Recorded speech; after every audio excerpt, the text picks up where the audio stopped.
Hello everyone, welcome back to this session. आज की इस वीडियो में हम अपने टैली प्राइम कोर्स के चैप्टर नंबर 5 को डिस्कस करने वाले हैं, जो कि है जर्नल एंट्री। आज हम इसका पार्ट 1 देखेंगे। नेक्स्ट पार्ट में हम और भी जर्नल एंट्री से रिलेटेड चीज़ें सीखेंगे। तो चलिए आज का पार्ट शुरू करते हैं। आज हम इस वीडियो में पहला टॉपिक जो देखने वाले हैं, golden rule of accounting. Golden rule of accounting क्या होता है? हमारी जो एंट्रीज रिकॉर्ड होती हैं अकाउंटिंग में, या जो हम टैली में या कहीं पे भी लेखा जोखा रखते हैं, उसका जो बेसिक पॉइंट है या मेन पॉइंट है कह सकते हैं आप, वो होता है golden rules of accounting. Golden rules of accounting क्या होता है? हमने पिछली वीडियो में सीखा था कि अकाउंट्स कितने टाइप के होते हैं, तो आपको पता होगा पर्सनल, रियल, नॉमिनल। तो गोल्डन रूल ऑफ अकाउंटिंग क्या होता है? हमें कुछ बेसिक रूल्स प्रोवाइड कराता है कि जो हम अलग अलग खातों पे कैसे यूज करेंगे। तो चलिए देखते हैं कि कैसे गोल्डन रूल ऑफ अकाउंटिंग आप समझ सकते हो। टाइप ऑफ अकाउंट्स यहाँ पे आपको मिल जाएंगे लेफ्ट साइड में, पर्सनल, रियल, नॉमिनल। नेक्स्ट है डेबिट एक्सपेक्ट और क्रेडिट एक्सपेक्ट। हम सीखेंगे कि पर्सनल अकाउंट में हमारा कब डेबिट होगा और कब क्रेडिट होगा। कोई भी ट्रांजेक्शन जो हम करते हैं हमारे पर्सनल अकाउंट में कब डेबिट एस्पेक्ट में आता है और कब क्रेडिट एस्पेक्ट में आता है। तो चलिए देखते हैं। पर्सनल अकाउंट में जब कोई भी चीज़ें कब होंगी, डेबिट कब होती हैं या डेबिट हम किसे करते हैं, तो यहाँ पे आप देखोगे पर्सनल अकाउंट में हम डेबिट हमेशा रिसीवर को करते हैं। जैसे हमने कोई सामान जो है किसी को दिया, मान लिया हमने कोई सामान बेचा है, हमने सामान बेचा मोहित को। एट द टाइम मोहित एक व्यक्ति है जो कि पर्सनल अकाउंट के अंदर आएगा, और यहाँ पे मोहित सामान को रिसीव कर रहा है, तो डेबिट द रिसीवर। तो पर्सनल अकाउंट कहता है डेबिट द रिसीवर, और क्रेडिट द गिवर, यानी क्रेडिट में हमारी कंपनी खुद हो जाएगी, यानी वहाँ पे हम सेल अकाउंट कर देंगे।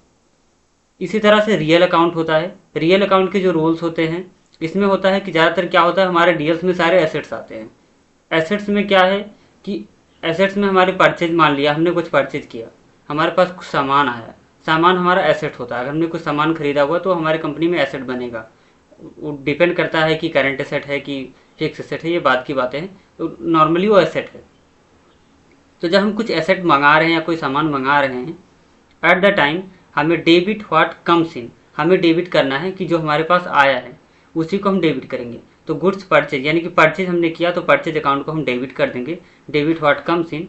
और क्रेडिट करेंगे जो हमारे पास जाएगा। जैसे हमने सेल किया तो हमारे पास जो सामान जाते हैं हमारे पास से, तो हम वहाँ पे कर देते हैं कि credit what goes out. Next है नॉमिनल अकाउंट।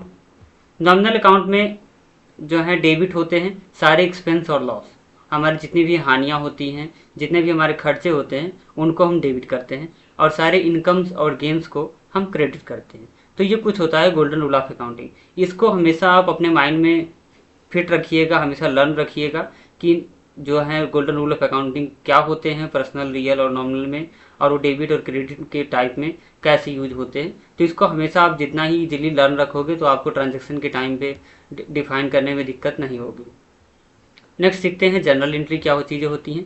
तो जनरल एंट्री क्या होता है कि जैसे ही हम अकाउंटिंग में स्टार्ट करते हैं, जैसे ही हम लेखा जोखा स्टार्ट करते हैं कंपनी का, तो पहला जो हमारी किताब होती है, पहली किताब होती है, जहाँ पे चाहे आप समझ लो कि रफली हम डेटा रखते हैं या कैसे भी रखते हैं, जो पहला ट्रांजेक्शन करते हैं वही हमारी जर्नल बुक कहलाती है। हम उसका प्रॉपर डिफिनेशन देख लेते हैं।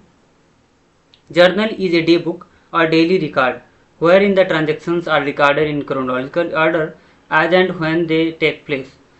मतलब है कि मैंने बताया जैसे कि जब हम डेली बेसिस पे जो भी ट्रांजेक्शन करते रहते हैं, जैसे जैसे वो ट्रांजेक्शन आते जाते हैं, हम उसी तरह से उसको जर्नल में अपने अपने जो डेली बुक होती है या जर्नल होती है उसमें उस लिखते जाते हैं। The act of recording a transaction in the journal, journal में कोई भी रिकॉर्डिंग जो ट्रांजेक्शन होते हैं उनको रिकॉर्ड करने को जर्नलाइजिंग कहते हैं, उनको जर्नलाइजिंग करना कहते हैं। जर्नल का फॉर्मूला मैंने यहाँ पे दिया हुआ है। बाकी आगे वाले जो हमारा पार्ट 2 रहने वाला है इस वीडियो का, उसमें हम क्या करेंगे कि पूरा प्रैक्टिस करेंगे जर्नल अकाउंट का। मैं 15-20 ट्रांजेक्शन लूँगा और उन 15-20 ट्रांजेक्शन को हम प्रॉपर एंट्री करके सीखने वाले हैं। तो अभी इस वीडियो में हम उसका फॉर्मेट देख रहे हैं कि कैसे फॉर्मेट बनाना होता है। जब आप कॉपी पे या कहीं पे बनाओगे तो एट द टाइम आपको इसी तरह से फॉर्मेट बनाना होगा। इसमें डेट होता है, पार्टिकुलर होता है, लेजर फोलियो होता है, डेबिट और क्रेडिट, ये 5 कॉलम होते हैं जनरल में। पांचों कॉलम्स के मैंने डिफिनेशन दे दिए हुए हैं कि पांचों कॉलम में आपको क्या लिखना होता है, किस काम के लिए होते हैं। मैंने उसको डिटेल में नीचे डिस्क्राइब किया हुआ है, देख लेते हैं। डेट क्या होता है? The date column is mean to record the date on which particular transaction take place, यानी कि जिस दिन हमारा ट्रांजेक्शन होगा वो डेट हम यहाँ पे फिल करेंगे। नेक्स्ट है पार्टिकुलर। पार्टिकुलर में हम क्या रखते हैं, in the particular column the account title to be debited is written in the first line. यहाँ पे बता रहा है कि पार्टिकुलर जो कॉलम है उसका यूज कैसे करना है। यूजली क्या होता है कि जब हम कुछ लिखते हैं पार्टिकुलर में, जब हम कुछ लिखते हैं एट द टाइम, आप देखोगे यहाँ पे मैं बताता हूँ आपको, in the particular column the account title to be debited is written in the first line. जो चीज़ें डेबिट होती हैं उसको हम फर्स्ट लाइन में लिखते हैं और उसको एकदम लेफ्ट, जो हमारा जो लेफ्ट कॉर्नर होता है वहाँ से स्टार्ट करते हैं। And the word D R is written at the end of the column, और इस कॉलम के एकदम लास्ट में राइट साइड में वहाँ पे हम एक साइन बनाते हैं डी आर का। The account title to be credited is written in the second line, और जो हमारा क्रेडिटेड वाला लाइन होता है उसको हम सेकेंड नंबर लाइन में लिखते हैं, जो क्रेडिटेड जो होता है हमारा, और उसे एक मार्जिन के साथ लिखते हैं। यानी कि हमने अगर डेबिटेड यहाँ से स्टार्ट किया कॉर्नर से, तो हम एक टैब के बराबर स्पेस देंगे और यहाँ से लिखना बीचों बीच लाइन से शुरू करेंगे।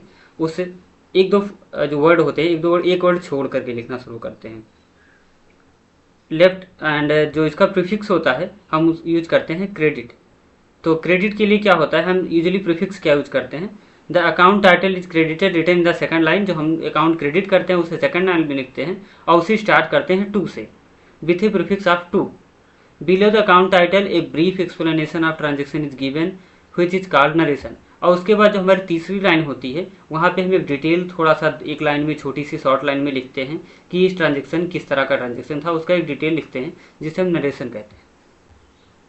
After the narration A line is drawn, एक लाइन खींची जाती है in the particular column in which indicate the end of the recording the specific journal entry. उसके बाद हम लास्ट में एक लाइन खींच देते हैं जिससे ये हो जाता है कि ये जो ट्रांजेक्शन था, ये ट्रांजेक्शन अब बंद हो गया है। नेक्स्ट है लेजर फोलियो। लेजर फोलियो का जो कॉलम आप देख रहे हो, लेजर फोलियो का कॉलम अक्सर आप देखोगे पतला सा रहता है, पार्टिकुलर का कॉलम सबसे ज़्यादा चौड़ा रहता है। तो लेजर फोलियो का कॉलम किस लिए होता है, in the ledger folio column the page number of the laser book on which relevant account appear is recorded.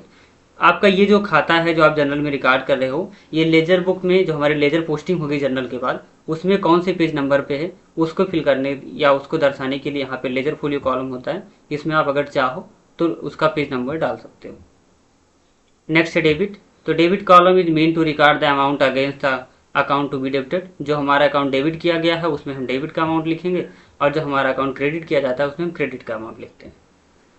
अब हम देख लेते हैं यूज ऑफ डेबिट क्रेडिट। हम डेबिट क्रेडिट का यूज क्यों करते हैं ये भी देख लेते हैं। Every transactions involve two aspects. हमारे जो सारे लेन देन होते हैं उसमें दो एस्पेक्ट्स होते हैं। जो गोल्डन रूल ऑफ अकाउंटिंग है हमारा, उसमें दो एस्पेक्ट बताए गए हुए हैं। इसे डबल एंट्री सिस्टम भी कहते हैं।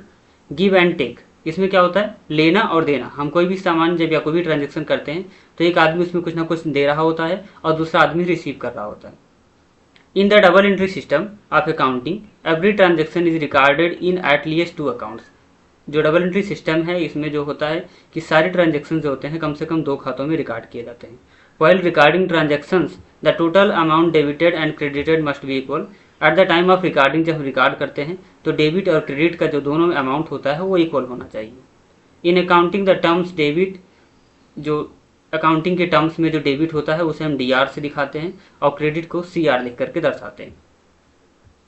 Whether the transaction are to be recorded on the left और राइट ऑफ द अकाउंट, जहाँ भी ये मतलब लेफ्ट या राइट में जहाँ भी रिकॉर्ड किए जाते हैं वहाँ पे हम DR और CR लिख करके इसे इजीली दर्शाते हैं। हम डेबिट और क्रेडिट नहीं लिखते हैं। नेक्स्ट हम देख लेते हैं there are two types of general entries. Namely जो दो तरह के जो जनरल एंट्रीज होती हैं वो होती हैं सिंपल जनरल एंट्री और compound general entry. Simple general entry क्या होता है वो भी देख लेते हैं। A general entry in which one account is debited and one account is credited, जहाँ पे एक ही खाता हमारा डेबिट हो रहा होता है और एक ही खाता क्रेडिट हो रहा होता है। इसका एक एग्जाम्पल देख लेते हैं। एक मैंने ट्रांजेक्शन भी लिया हुआ है। As on 30 April 2024 sold good to Akash enterprises on credit.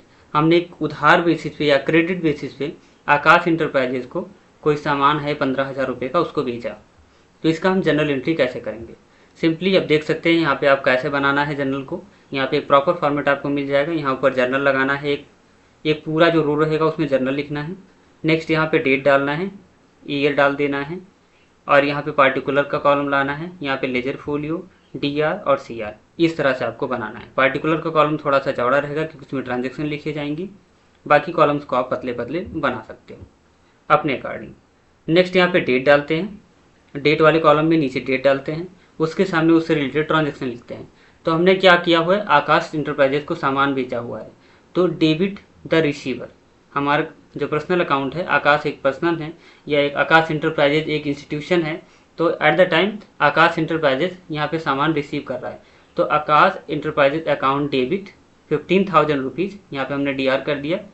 To sales account, मैंने आपको बताया था ना एक स्पेस छोड़ करके उसके बाद टू सेल्स यहाँ से लिखते हैं। जो क्रेडिट वाला ट्रांजेक्शन होता है सेकंड नंबर लाइन में एक लेफ्ट कॉर्नर से थोड़ा सा स्पेस छोड़ के उसके बाद लिखा जाता है। टू सेल्स अकाउंट, हमारे पास से सामान जा रहा है। रियल अकाउंट हमारा क्या कहता है, debit what goes out, credit what goes out. तो यहाँ पे आप देख सकते हैं क्रेडिट हमारा जो हो रहा है सेल अकाउंट हो रहा है, यानी कि हमारे पास से सेल हो रहा है, यानी हमारे पास से सामान जा रहा है, तो उसे हम यहाँ पे क्रेडिट कर देते हैं 15,000। उसके बाद एक छोटा सा नरेशन लिखा जाता है, being goods sold to Akash enterprises on credit basis. एक नरेशन लिखा, उसके बाद लाइन क्लोज किया और ट्रांजेक्शन क्लोज हो जाती है। नेक्स्ट बात आती है कंपाउंड जर्नल एंट्री की।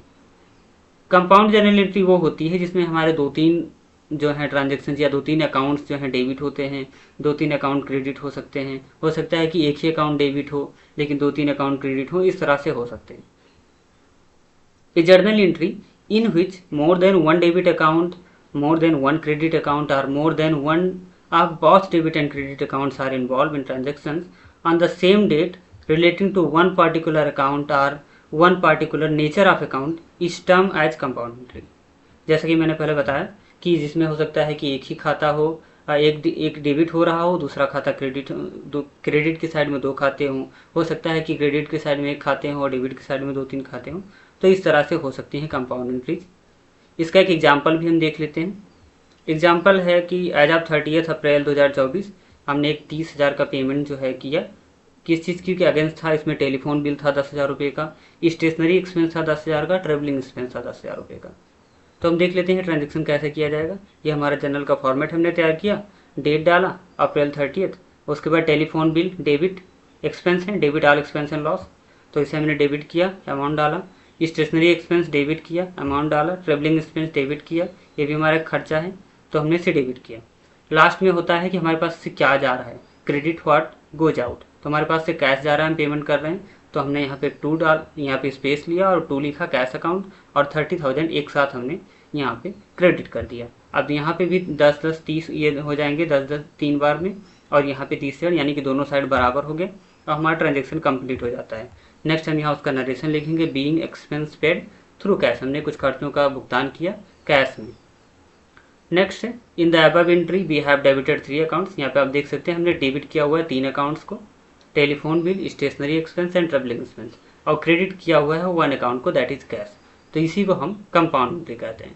बाकी और भी वीडियोज़ के लिए और पूरे कोर्स को ज्वाइन करने के लिए आप हमारे चैनल से जुड़ सकते हो। हमारा चैनल है माई पर्सन टेक्नोलॉजी। यहाँ हमारे चैनल पे प्लेलिस्ट में आपको बहुत सारे वीडियोज़ मिल जाएंगे, बहुत सारे कोर्सेज मिल जाएंगे। तो आज ही जुड़ जाइए। आज की वीडियो में इतना ही, फिर मिलते हैं नेक्स्ट वीडियो में। Thanks for watching.